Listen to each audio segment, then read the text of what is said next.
So on to the integrated behavioral health model that we are looking at. So with this, it is a true collaborative effort. It is not just Miners Colfax Medical Center. It is not just CYFD. It is not just state of New Mexico.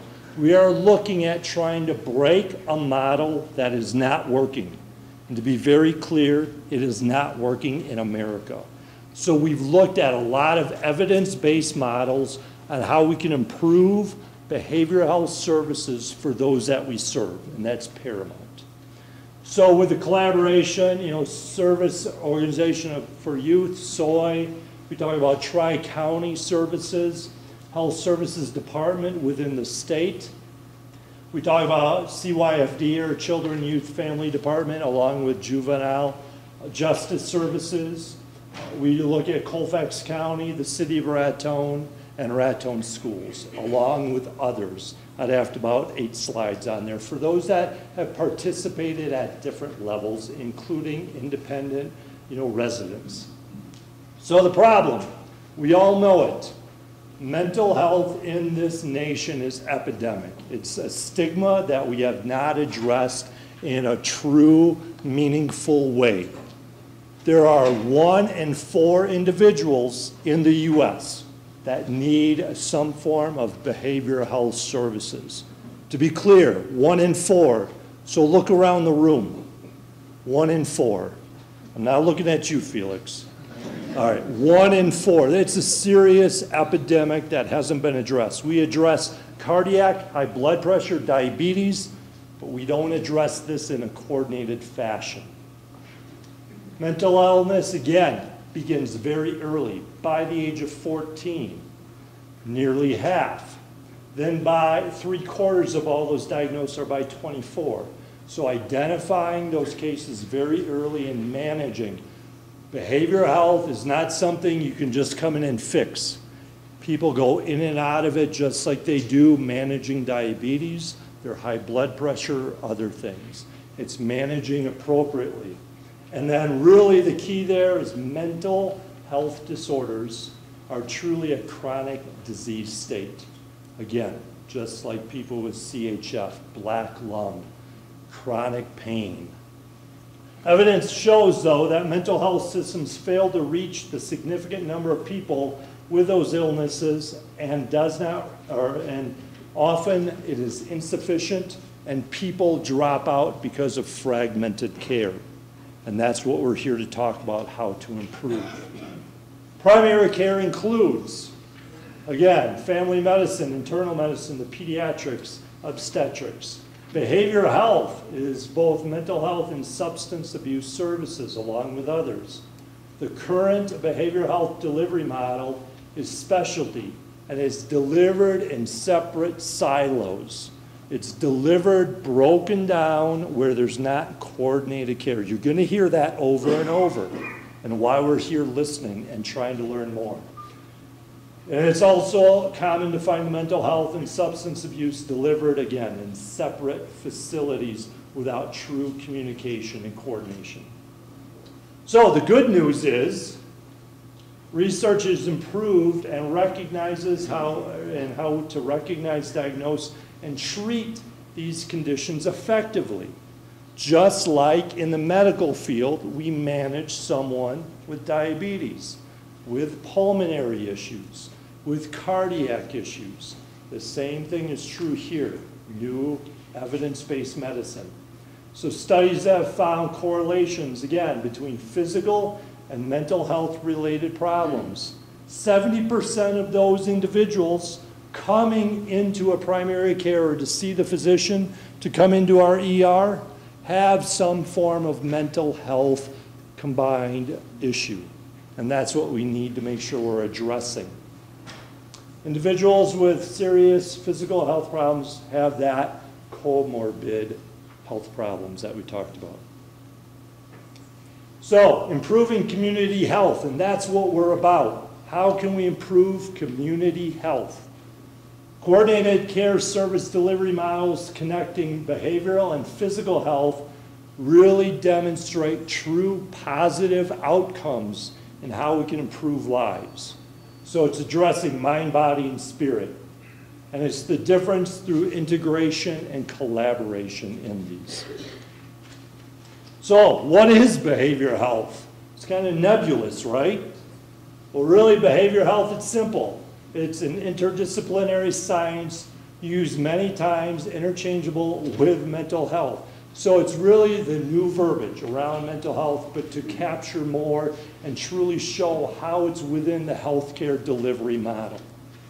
Behavioral health promotes the well-being of individuals by preventing, intervening, and treating incidents of mental illness, substance abuse, and other factors affecting that individual's health.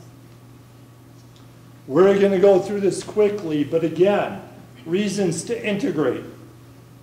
The burden is great, and it's broad throughout not only our area, the state of New Mexico, within our United States, and globally.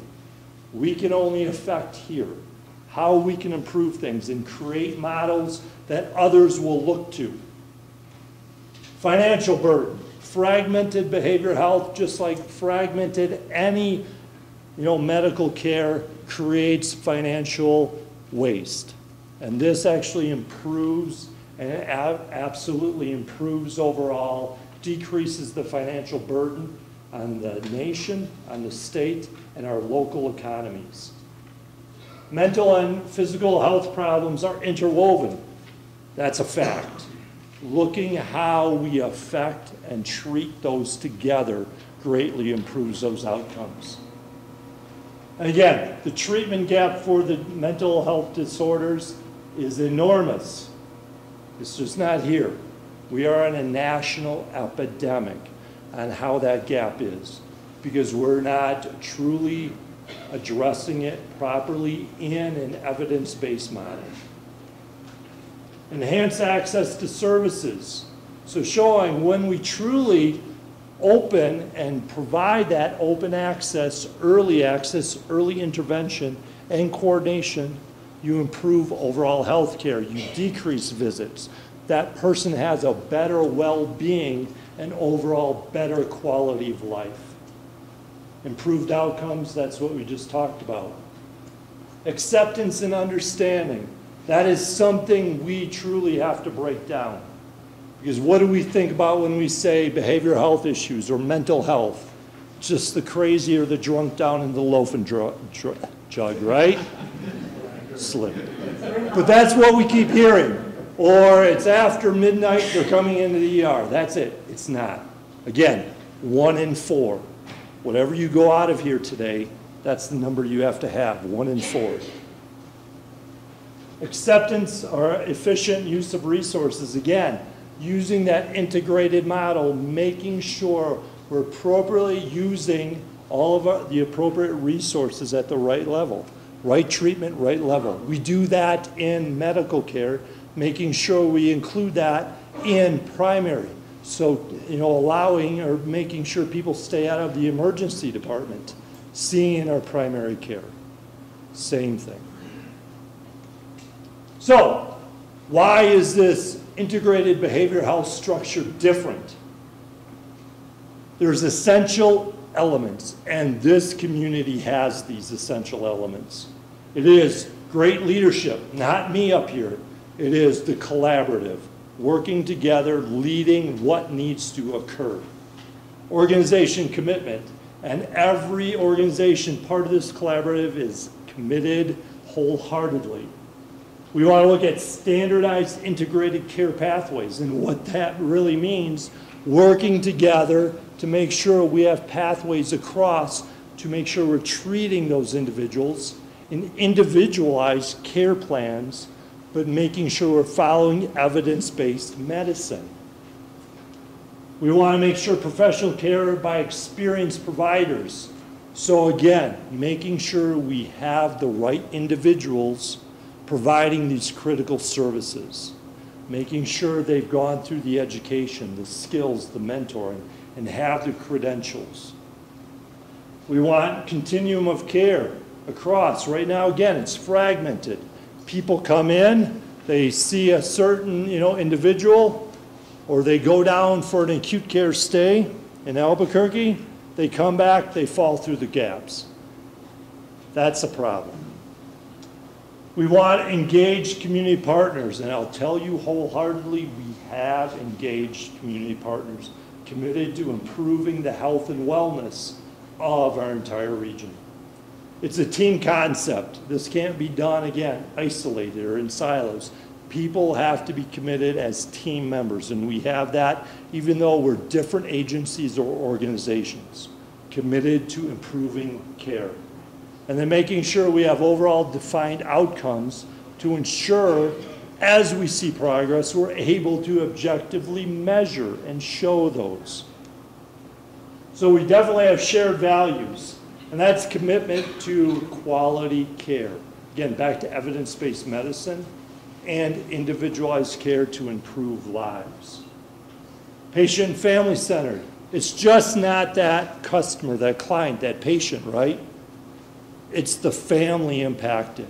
How do we treat everybody and make sure they are part of the healing process and the well-being? So in summary, behavioral health disorders are as disabling as diabetes, cardiac, heart diseases in terms of decreased quality of life and premature death. It is shown those individuals who have mental health or behavioral health issues die early. And you combine that with other physical characteristics or disorders, it's even earlier. Integrated care offers an exciting opportunity to develop models in which behavioral, mental health, and key components are the overall. So it's bringing everything together for that, for a total mind, body, and spirit. Integration of primary care and behavioral health will be the key part of healthcare reform in the coming decade. This is the drive nationally because of evidence-based studies showing how effective it is when you truly integrate and you truly have collaboration. So, with that, I'll turn it over to Kim to talk about her part of that collaborative. Thank you. I'm a righty leaner. I'm glad to be here. Glad to see all the faces. Okay. I'm the CEO of Tri-County, which is a behavioral health provider and substance abuse treatment provider in Raton and Clayton and Taos. In the Raton area we serve, our caseload averages 340 to 500 people actively seeking treatment. My belief is we could treat 600, 700 people, but what Shawn is talking about is the stigma is the issue. Integrating care, what that can do is you're not going to go to that mental health place, is you're going to go somewhere to get help. It takes away the negative part of that. And I think integrating in Raton is possible because everybody's around the table. So what I do want to say, what Shawn was leading up to, is those people would have mental health issues. If they're not treated, they will die 25 years before a person without that would die. That's a lifespan. So that's how serious this is. We're doing integration in Taos as well, and we talk with primary care. The specialists call us, we call them. We may see someone, we're thinking thyroid issue. They hadn't given that information to their doctor. We can give the information, and all of a sudden this care is provided and the mental health issues decreased when the thyroid was treated. So you can't do it like this. And we've tried that. I've been doing this for 28 years and I can tell you it doesn't work. We're all connected and our head, our mind is connected to our body. So the integration of this is so important so people don't have to pick what treatment they're going to get. They just get treatment. And I think that's kind of my dream, and in talking with Shawn and the collaborative, is the dream is we all want to be better. We want to be healthy. And you can't do one piece without the other. One of the things that we deal with is depression and diabetes. They go hand in hand. The more depressed, the worse the blood sugar. It all works together. And so for us to offer as much education to the community as we can is people on blood pressure medicine. What's their first symptom of mental health? It's depression. The depression doesn't get treated, the blood pressure continues to do this. So we can't separate it anymore. We've tried, we failed. So this is super exciting for us. Just knowing that we can touch more of the community. One of the stats that I have to deal with that I lose sleep over, let me put it this way, is to give you some numbers from Taos that's a little bit bigger, is they had 15,000 ER visits in 2013. 3,000 of those people had a primary diagnosis of mental health or substance. 8,000 had a secondary diagnosis of substance and or mental health issues. That is a large number, and they get their medical treated, but if they don't get that mental health or substance, guess what happens? They're back in the ER with an issue that's medical. They get that treated, they leave, we didn't touch the mental health and substance. Guess where they end up again? Back at the ER. So the ER can't be our treatment facility. That's for emergencies. The other thing I want to talk about a little bit before I go too far off of integration is all of our towns, we have inpatient facilities. Taos has one, Raton has one. It's called your detention center. We're not integrating care. People aren't getting the care they need. They're going to get care somewhere. We don't need to provide mental health services in jail. We need to provide mental health services so people don't go to jail. Detention doesn't fix people, and this is kind of a passion of mine, is at any given point in time, a stat for you to remember, is any given day in the United States, there are 35,000 people in inpatient psychiatric facilities. It's not too bad. We're a big nation. At any given time in the U.S., there are 387,000 mental health and substance abuse people in detention. So we got treatment centers. We just don't call them that, but they're not getting a whole lot of treatment. And when I saw that number about a year ago, I was floored and a little embarrassed. I will say, as a mental health provider, I want to help people. We have to open up the doors. And I think that's part really what this meeting is about, is opening the doors to say, we have an issue and we have a way to fix this. That's what's really cool, is we have a roadmap, is don't treat people as two separate people. Don't treat the head over here and the body over here. If we all are in the same room, it can happen. The other one little thing I want to talk about is working in the mental health field. I was a therapist first and a CEO second. I kind of like the therapy part. But what happens is, think about this, is you have a person who is extremely stressed, maybe having some suicidal thoughts, doesn't know what to do, doesn't want to live anymore. They're not going to tell their primary care, and primary care normally is not going to ask that. I will be changing that. So all of a sudden they really do get suicidal. They come to a mental health clinic, and we have this lovely news to tell them. We're so glad you told us you're suicidal. We're now going to put you in an ambulance and ship you down to Las Vegas, and we're going to treat you for 3 or 4 days and send you home. There's no family involved. There's very few phone calls. That's what this kind of integrated care can take away, is families can visit. Families can be there, because not only are we treating the mind, body, spirit, there's a family attached to that. And there's other loved ones attached to that. When you ship somebody away, it doesn't happen. I've talked to many folks here that have substance abuse issues. They don't get treatment for one huge reason: I'm not leaving. I'll stop on my own, but you aren't making me leave. Because we have to ship them, and for substance abuse, we're shipping people to Las Cruces. There's no family, there's no friends, there's nobody there you know. So I just want to share some of this insight as to why this is so powerful. And we have a lot of steps to take to make it all work. But the community has to be involved in this conversation because we're losing too many of our people. And I think that has touched everybody in this room. Is mental health or substance abuse has taken someone that you know. And it may have taken them because they're in jail. It may have taken them because they've been shipped away.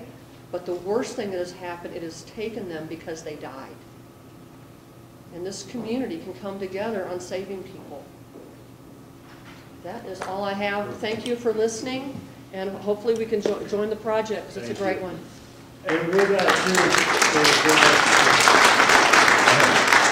Nancy Jessica's going to come up also talk about, you know, with the minors, what she's seen and her experience in home health. But before that, I don't want to put Gabe or, you know, Patricia or Rose on the spot, but would you agree with that statement on overuse of detention? Absolutely. All right. Nancy, come on up. Well, I think a lot of you know me as Nurse Nancy. And mind, body, and spirit, I'm going to be a little nursist right now, is the essence of what nursing is. So as an old nurse, when I talk of collaboration, integration, I'm like thrilled we're doing this. But it isn't new. It's just we keep repeating it. But we're really doing it here. I'm thrilled. I'm an old psych nurse. I'm a public health nurse. I was a home health nurse in this community and in Union County. I see Dr. Condor over there. We've worked on a lot of patient care issues together because we did coordinate like this. I know, and Kim touched on this, that we have epidemic suicide in this area. And I think all of us, I know I personally, and I think all of us have been touched by losing friends and family here. And I get in my, you know, I'm on local collaborative aid, you know, done health council, and I go, if somebody has to do another survey on this, I'm going to be suicidal, because we know what we need, and we need more people, and Shawn and all of us are looking at workforce. We also come from, whether we're, whatever our religion, our cultural background, we're all from cowboy, cowgirl culture. And I personally have cowboys and cowgirls in my family, and a lot of it is, well, I fell off my horse and my head fell off, but I'm getting right back on, because it's so much harder for people to ask for help. And I said I did more as a school nurse in Des Moines or in home health to be able to identify people who need help. To be human, I think, is to need mental health on some level or another. And I think when we talk about all the stages of mental health, Betty Bowers and I were leading a Care for the Caregivers group at Miners Colfax, long-term care. And I love that place. I also did some of the health career stuff there. And I'm very sympathetic to the ideas of a lot of the miners.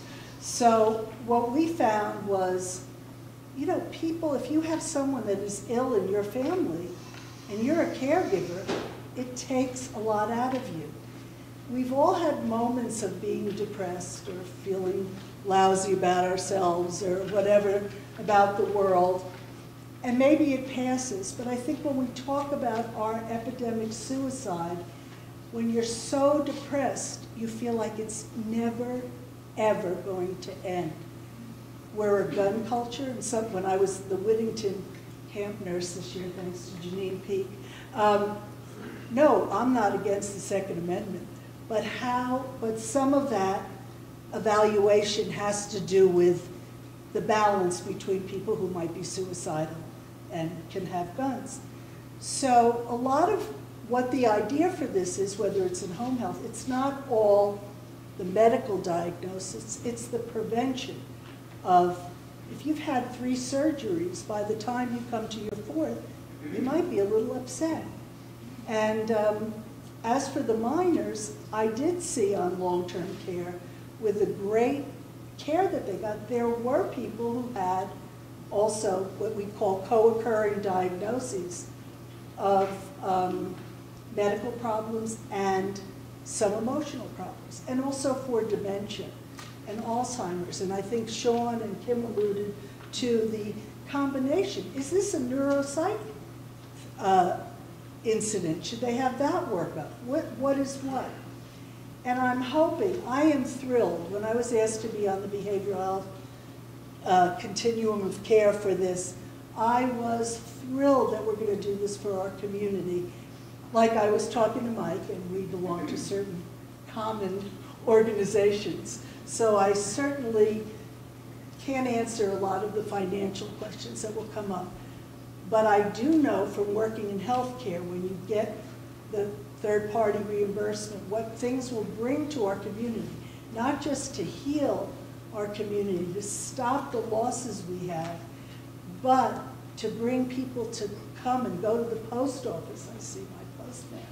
And to go to the restaurants and things like this. I'm very, very, very excited. And the other thing is, we are rural frontier health. And when I go to the meetings, wherever I go, they'll go, well, can't you go over to Vegas? I mean, it's just down the road. I said, no, that's 2 hours. We have our own culture here. And that's why we also want all of you to contribute to making this our community's hospital and collaboration of care. So I thank you very much.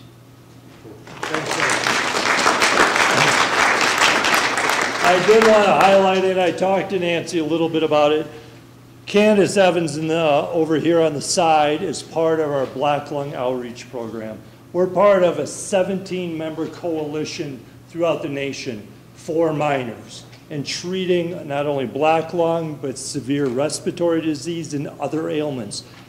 MCMC has the premier program for our outreach. We have that 50-foot semi, full satellite, electronic health record. We do screening and interventions throughout the state of New Mexico. And that's a HRSA grant fund, and Candace actually got another $500,000 for the next 3 years for that program. And we're actually going into Wyoming, Montana, and Utah for it. But with that, we, through the collaboration and through our coalition, working on what's called minor to minor as part of this whole behavioral health, initiative. And really what it is, working on how we can develop evidence-based medicine based on the Veterans Administration, based on different organizations, universities out east that have really studied chronic diseases and how that affects people's mental wellness. And then how we screen and intervene in real time. So we're excited about this minor to minor program as part of this too. So it does include the regular screening process of former minors throughout the state and active minors as they receive services in that outreach program. So that will be a component of our outreach program. And part of the programming will provide culturally appropriate care. As Nancy really focused, we need to make sure it's culturally appropriate for wherever we're at. Many of our, minors, we go onto reservations. We are one of the few that are invited. You have to be invited on reservations because of the trust and what we're able to provide. So, again, culturally competent, focusing on former minors, active minors, their families who are struggling with black lung or other chronic diseases, because it is affecting minors, and we have to be very clear on that. So, I'll let Erica and Furman come on up. Good evening. I'm Erica. That's Furman. Do you want to start, or would you like me to? I can start. I was thinking about it when Kim was talking. I've been with the service organization for you since 1989. They were established and incorporated in 1983. So we've been here, we've been a part of the community, we've been collaborating, we've been working with everybody in the community. We've been working with with the CYFD, Juvenile Justice and Protective Services, and all the other providers in the community. And ever since the beginning, we've been overwhelmed. We've been overwhelmed because, as Shawn put it, it's fragmented. The whole system is fragmented. And the reason it's fragmented is because it's not integrated. And that's the big word. That's what you emphasized, and that's the big word here. I'm on the state local collaborative, and I represent the 8th Judicial District. That's Taos, Union, and Colfax counties. And I go to Santa Fe for our meetings, and I chair the meetings here. And everywhere I go, all of our state meetings, everybody I meet, this is what everybody is attempting to do because it is the future. This is what we have to do to integrate health, to bring primary care and behavioral health together and make us healthy. I like that when you said it's just going to make our community healthy. It's going to go across the state and this nation, and it's what's going to happen. You know, so I hope that we're in the lead and we've developed this model and show the other communities and the counties and the state what's possible. I think we do have a good collaborative. We've got some good people, and we're working hard, and we're going to continue to work hard, whatever, you know, whatever challenges that we face. What I want to let you know, though, is that in our work, we provide services, and that's behavioral health services and substance abuse treatment to adolescents. Kim is at the adult side, and we're at the adolescent side. So we work with the adolescents and their parents. We treat probably over 200 people, 200 kids, and out of that 200, there's probably over 10%, there's about 12% that we have to send out of the community because they need a higher level of care. And that could mean treatment foster care, in treatment facility that we have to send them to, and it could mean that they just have to get stabilized, make sure they're not going to come to any harm themselves or harm anybody else, and they can come back in the community. And we try to maintain them, but that's hard. I mean, we need inpatient treatment for a lot of these kids, and it makes me really sad when I have to send a kid off to Presbyterian in Albuquerque or up to the Peaks in Colorado. There's a new facility in Aurora. It's not new, but it's been around for quite a while, but they will want to come in and start providing residential treatment for us. It's called Excelsior. And we have to send them all over the countryside. We have to send them up to Colorado. I just sent a kid over to Pavilion in Amarillo to stabilize her. She came back, and I hope to God she's going to be okay. We have probably 8, maybe 9, 8 that are over in long-term treatment. There's a few in treatment foster care. We just got back 7 that we're maintaining right now in the community that came back from long-term treatment. So it's scattered, it's fragmented, and this, you can't believe how much this would help the community, help our kids, our families. What is really scary, and I think Nurse Nancy brought this up, is that about the suicidal rate. And these are kids that some of them didn't receive treatment, and they were afraid to receive treatment. There was a stigma attached to it, so we didn't even get to see those kids. So a lot of those kids are not seeking out treatment. If that door was open for a facility like this, you can get them in there, treatment right on the spot, treat them right on the spot, not send them away. And another thing about sending these kids away is that we have one young man that was in treatment, and he absconded, so we don't know where he is.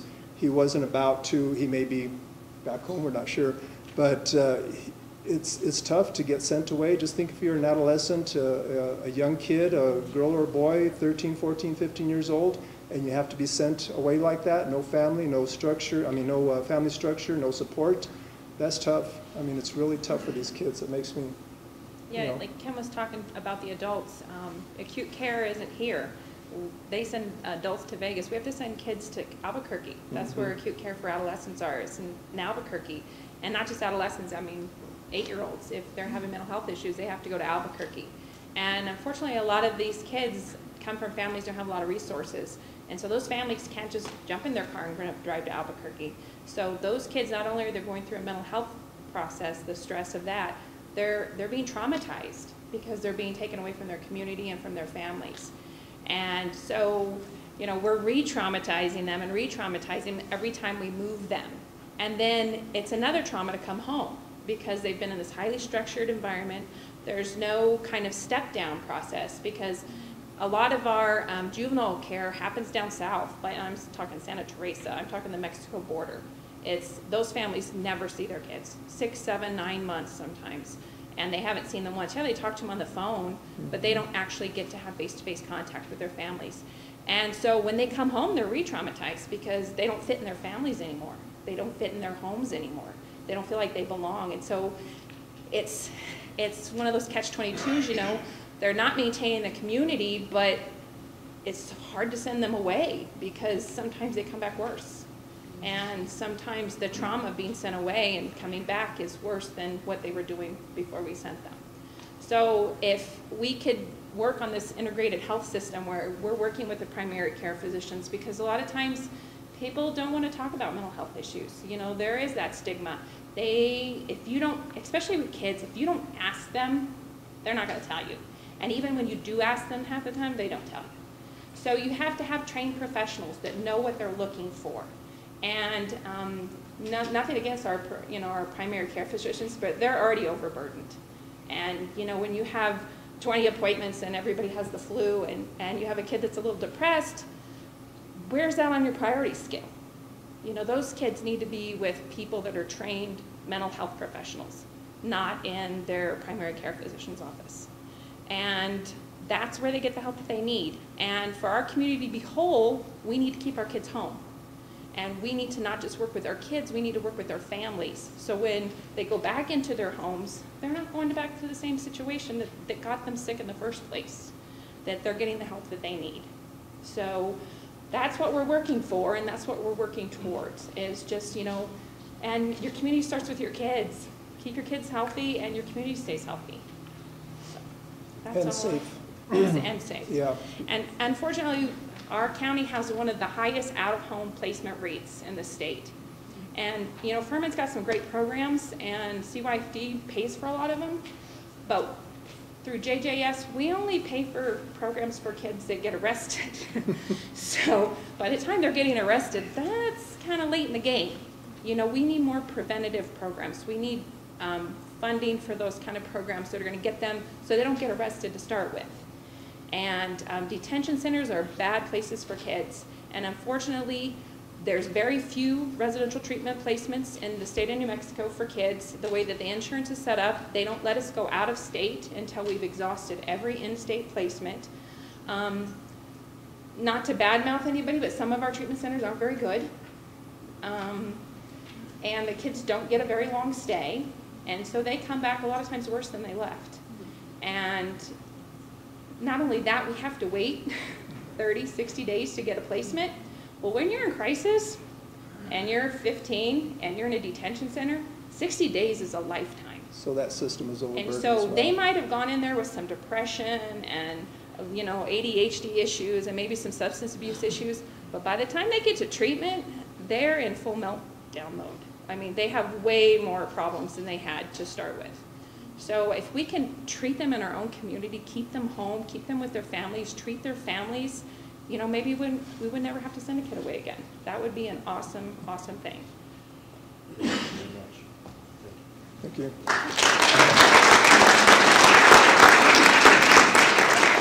I did want to tie a little bit on to, you know, what Erica and Furman were talking about, and really it's talking about post-traumatic syndrome disorder. Because what we're creating is individuals in those stressful situations and creating more trauma, creating more problems.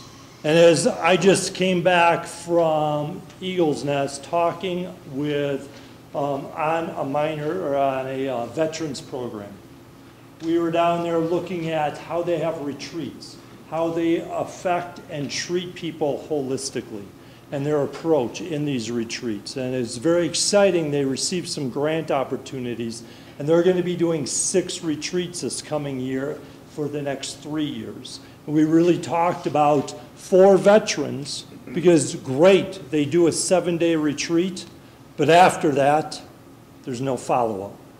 They get a great breakthrough, they go home, there's no care. As we know in the news, veterans' access to some of these, behavioral health or mental health care is, again, overburdened. They can wait 6 months before they get in to see someone. So with the new federal requirements and access to care, that's what we're looking at. Also serving those veterans and making sure we don't have post-traumatic syndrome for our children. All right, for the mission. Why we're here, the mission of Miners Colfax Medical Center to provide quality health care to the beneficiaries of that Miners Trust and the residents of northeastern New Mexico and surrounding area. MCMC continually evaluates the health care needs of those that we serve. Behavioral health is part of health care delivery. I want that very clear in this audience. New services are developed to meet the healthcare needs of New Mexico active or retired miners and the residents of northeastern New Mexico. We embarked last year on a feasibility study because you just don't jump into this. I'm going to pause for a minute because we do have Dr. Wayne Lindstrom in the audience who just came. Thank you, Dr. Lindstrom, for being here. He is the Executive Director for Behavioral Health at HSD. Correct? And also the Behavioral Health Collaborative throughout New Mexico. We're very, very fortunate to have Dr. Lindstrom with us. But he has shared with us one of the biggest problems he saw nationally is people jump into these initiatives without thought, without developing an appropriate plan, business, and service model for your setting. And talking with Dr. Lindstrom and sharing our feasibility study and talking with many of our clinicians throughout the area, I'm very confident we have started that and building the foundation. So, through the study and partners, we further sought to ensure it was clinically and financially sustainable for the different programs and provide critical services to all of our areas. The feasibility study was the result of truly identifying those gaps, working with the Health Council to identify what gaps were out there. The goal of the analysis, so we went out. We just didn't say, we're going to do it on our own. We wanted expertise. So Ameris Group out of Tennessee has great expertise in developing behavioral health programs. They've been doing it for well over 20 years. Also, DPS Architects out of Albuquerque, New Mexico, who are part of different projects in this area. And we wanted to look, both looking at renovating the old acute care facility up the hill, or looking at what it would be for brand new construction and a residential treatment facility. So we assessed current program needs and how sustainable those programs could be. We wanted an analysis of the cost for renovating that include overall capability and most economical modifications. So again, cost is paramount, making sure we're using resources appropriately. So the members were, again, MCMC, Ameris, DPS, and along with their engineer team, Colfax County, City of Raton, SOI, Tri-County, Behavioral Health Collaborative representatives from throughout. We also, the comprehensive feasibility study was conducted. It took well over 6 months and was completed in February of 14. So, we looked at overall demographics, payer mixes, not to get in the minutia, but it was very in-depth. So the needs assessment showed, we want to look at adult behavioral services, of course. We want to look at geriatric behavioral services because that's a unique area. Adolescent behavioral services and chemical dependency. The needs assessment for chemical dependency and substance abuse really was encompassing. We explored existing services for both inpatient and outpatient throughout the proposed service areas, because we don't want duplication, but we want to identify what's fragmented, broken, and how we can be a partner in improving those. We looked, of course, at staffing patterns. Workforce is critical, because we can have all the great programs in the world, but if you don't have competent employees, team members to staff, you've got an empty building, right? We also want to explore resources and how we can develop those different workforce, because we know in this area it's difficult to recruit and retain qualified individuals for this type of service. So how we can reach out throughout the state and region in developing those. And then look at the different delivery models and look at what funding sources are available. So we also took many road trips down to Albuquerque. At this time, remember, the new Centennial Care was coming into formation with the 4 Medicaid providers. So we met with all of them to better understand how they were paying, what services were required by the state of New Mexico to pay for different behavioral health. And the great news is, within those contracts, it is required for advanced and more comprehensive behavioral health services for coverage and higher levels of payment. Higher levels of payment. We did provide detail and support summary reports. We looked at the existing building, full assessment. We created on the assessment of facilities specific for behavioral health programs, because it is unique, where you use terms like a hard environment versus soft, making sure it's, can hold up to the rigors that might happen within that setting. Develop concepts for facility modifications, again, making sure it's done economically. Produce a summary program for the cost, schedule estimates, and what recommendations and decisions based on that recent data. So the key findings, we heard over and over, overburdened systems, waiting 30 days, 60 days, 6 months. Over 300 children and adolescents are currently out of state receiving different behavioral health services. Inpatient detox unit is not sustainable financially unless we continue to get different grants. And there are many grants out there for these type of programs, but we have to access those type of grants. The existing building can sufficiently be modified to meet those requirements that we talked about, and we'll see it in a minute, and people can come up to look at the initial schematics. But in 2007, when these doors opened, those doors closed, people walked away, turned off the water, the lights, so those systems have been sitting there, not doing anything. We have to replace all systems. That was critical. And then support services, that was part of scales of economy, which is critical in this. We're able to provide a lot of support services out of this institution, already in place. So the study concluded and recommended renovation of the old hospital for inpatient, outpatient services. And we did this in a 3-phase approach. So it's not a big bang. You're not going to see huge cranes out there going to town on all programs. Looking at stepped approaches and how we can bring this together appropriately and sustainable. So then, second, develop advanced regional outpatient programs for additional behavioral health, including integration of telehealth. Telehealth continues to emerge more and more. As we talk about minors and veterans, it is key to have that continuum of care and using all the different resources available so we stay connected, so we continue to work with individuals on their well-being. And then construction development of the adolescent residential treatment facility that you heard from Erica and Furman. Again, a huge need.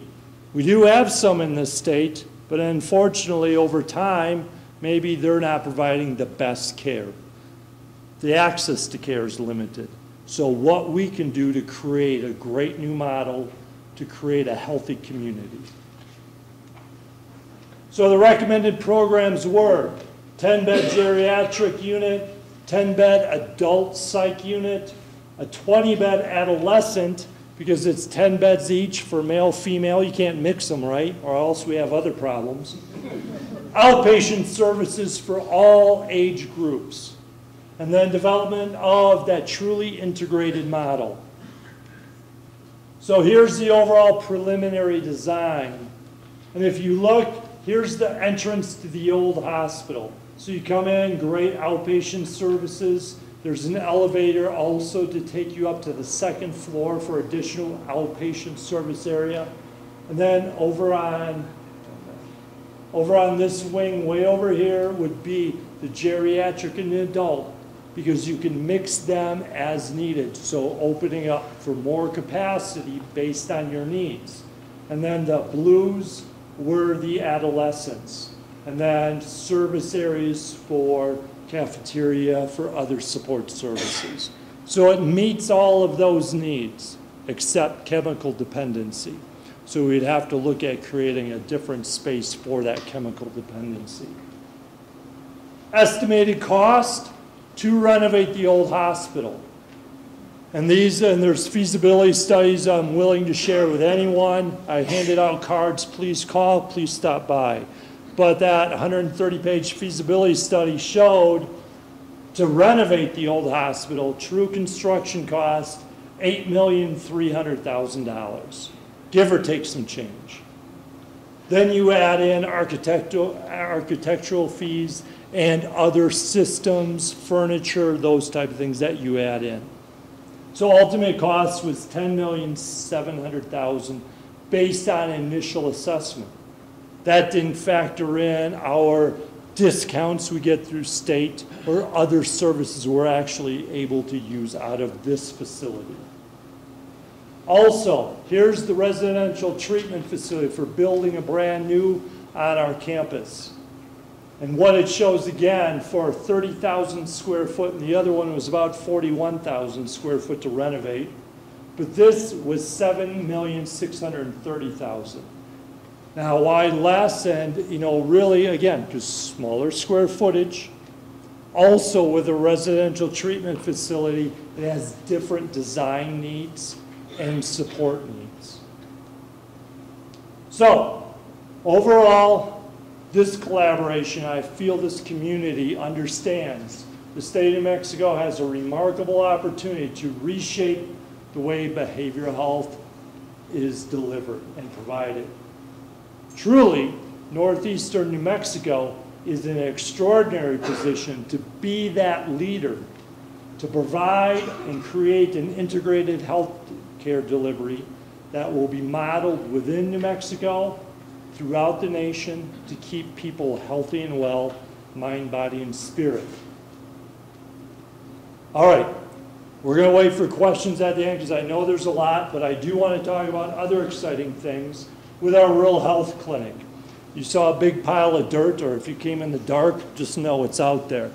What we're building now is a new rural health clinic that is different than the behavioral health. So a rural health clinic provides primary care, just like this hospital is a critical access hospital, meaning we are a general hospital providing all the normal services, but because of our frontier and rural setting, we are cost-based reimbursed, or we get better reimbursement. The same will be true with a rural health clinic. It's just like if you went to any physician for care, but through this, we get better reimbursement overall. And that's the difference. So we are looking at completion in late July. I tell people July 28th at 6:30 p.m. So don't hold me to that. But the primary care clinic will house 8 practitioners and have 20 new team members or new employees. Here's overall design for that. So where Dave is staying by the camera, there is going to be a hallway taking you right down connected to the clinic. So you'll continue to come here, check in, and we're going to work on some what we call, everybody's been to the airport, right? Speed kiosks. where you can come in, you have an appointment, and check in and go right to your appointment. The physician, the nurse will come right out and get you. You don't even have to come over here. Those are the type of things we're going to integrate into this model. We're going to have great flow over to the clinic. Another evidence-based design around clinics, again, we talked about influenza and other infectious diseases, right? We have breakouts where, you know, the kids are coming in, snot flying everywhere. We want areas where sick people are and healthy people are. So we will have that separation, and we will create more negative flow so that air is not pushing on everybody in the clinic. It's exhausting it out instead of creating more problems. So those are some great things. So also, while I have you, the patient portal. We're always talking about how we can get people to manage their health care appropriately, be engaged in their health care. So a great way now through the electronic health record that we're all on now, you will now be able to go out, create a secure account, just like you do with your bank, and be able to look at your healthcare information. So we call it the patient portal. And to access your healthcare information, currently, you are able to access demographics, overall, where you live, insurance, your contact information, who to call, you know, and if you have advanced or directives, those type of things. Also, key, medication list. Everybody over the age of 58 has an average of 8 medications they're on. There's a lot to manage, and making sure it's updated so everybody part of your care planning understands and what's there. Also, allergies. That's critical to make sure we know what your allergies are. And then lab results. So that information is now available if you are seen at any of our facilities here. So all you have to do on future enhancements will include, you can do medication reordering right online. You don't have to wait and call your doctor or the nurse. You can also do future scheduling appointments or requesting those. You can do secure messaging if you have a question for your physician, so it's in private in a secure mode. And also look at all x-ray reports in the future. So in the back, before you leave, Kirsten will make sure you get a pamphlet for the patient portal. It's quick and secure how you can access it. You do need a valid email address, individual email address, so you can share information. And then also any of our registration team members can assist in getting those, you know, the PIN and access for that. So I believe the purpose of human life is to serve and to show compassion and the will to help others. And that's what we are here. That's what this collaborative is about. And I truly believe that's what this community is about.